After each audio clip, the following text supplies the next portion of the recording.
Nobel prize winner CV Raman हो या nuclear physicist 1945 के होमी भाभाजी हो, हम हिंदुस्तानियों ने फिजिक्स की फील्ड में यानी कि भौतिक विज्ञान की फील्ड में हमेशा अपना परचम लहराया है।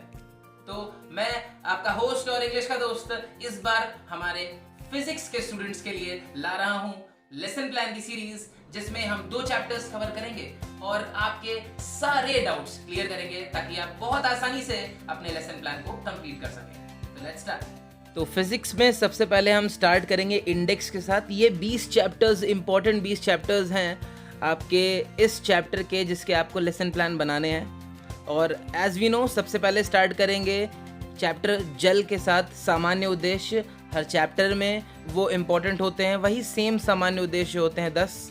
और उसके बाद विशिष्ट उद्देश्य जो आपका हर चैप्टर में चेंज होगा अकॉर्डिंग टू द आपका चैप्टर। उसके बाद सहायक सामग्री, पूर्व ज्ञान और सबसे इम्पोर्टेंट प्रस्तावना। यहाँ हमें बच्चे को जल के बारे में एक सस्पेंस क्रिएट करना है कि आज हम जल के बारे में पढ़ने जा रहे हैं। इसने बोला कि जल के बारे में आप क्या जानते हैं। बच्चे के दिमाग में समस्यात्मक प्रश्न, और जहाँ समस्या पैदा हो जाएगी वहीं पे आपको मौका मिलेगा एज अ टीचर कॉन्सेप्ट को क्लियर करने का। अब इसके बाद इन्होंने देखो कैसे इम्पोर्टेंट टॉपिक्स जल के बारे में बताए हैं, जल के भौतिक गुण बताए हैं, 1 by 1 चीज़ों को क्लियर किया है। उसके बाद छात्र अध्यापक कथन बताया है, और साथ साथ ये भी बताया है कि छात्र ध्यान से सुन रहे हैं, क्या बॉइलिंग पॉइंट है, क्या फ्रीजिंग पॉइंट है, सब कुछ बताया है। उसके बाद जल की अवस्थाएं बताई हैं, किन 3 तरह की अवस्थाओं में जल रहता है, जल के प्रकार बताए हैं। और छात्र क्या कर रहे हैं, ध्यान पूर्वक सुन रहे हैं। आप कहीं भी स्क्रीनशॉट ले सकते हैं वीडियो को पॉज करके। और श्याम पट्ट कार्य, जो कि हर लेसन प्लान में बहुत ज़रूरी होता है। आप ब्लैक चार्ट पेपर का इस्तेमाल भी कर सकते हैं उसे अट्रैक्टिव बनाने के लिए, और साथ साथ स्पार्कल पेन का यूज़ कर सकते हैं। पुनरावृत्ति प्रश्न is like a revision question, आप रिवीजन के लिए यूज़ कर सकते हैं। श्याम पट्ट सारांश, लेखन एवं निरीक्षण कार्य, जिसमें बच्चा लिखता जाएगा और टीचर उसे बोलता जाएगा, पढ़ाता जाएगा। और लास्ट में होमवर्क गृह कार्य, जो कि बहुत इंपॉर्टेंट है एक साइंस स्टूडेंट के लिए। अब आते हैं दूसरे चैप्टर पर। भौतिक विज्ञान में है विद्युत धारा, मतलब कि इलेक्ट्रिसिटी के बारे में।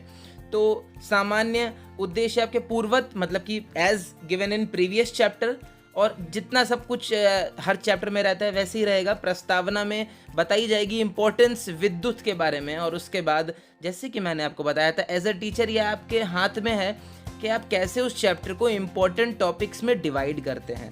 जैसे इन्होंने सबसे पहले विद्युत धारा के बारे में समझाया है। छात्र क्या कर रहे हैं, ध्यान पूर्वक आपको सुन रहे हैं। आपने उसके फॉर्मूले बताए हैं कि I = Q/T, Q क्या होता है, T क्या होता है। और उसके बाद विद्युत धारा के प्रकार बताए हैं, AC current, alternative current, DC direct current.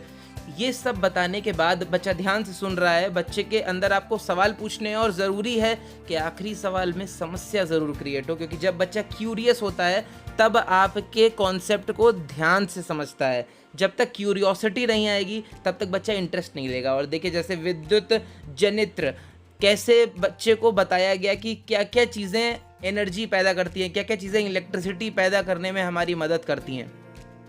ये सब के साथ साथ आपका श्याम पट्ट कार्य होगा। श्याम पट्ट कार्य में वो चीज़ें लिखी जाएंगी जो आपके रिवीजन वर्क में जो आप देंगे उसमें होगी। और रिवीजन वर्क की हेडिंग क्या होगी, जैसे कि हर चैप्टर में हम पढ़ रहे हैं, पुनरावृत्ति प्रश्न। जी हाँ, पुनरावृत्ति प्रश्न। उसके बाद लेखन एवं निरीक्षण कार्य में देखिए कितनी अच्छी तरीके से बताया गया है।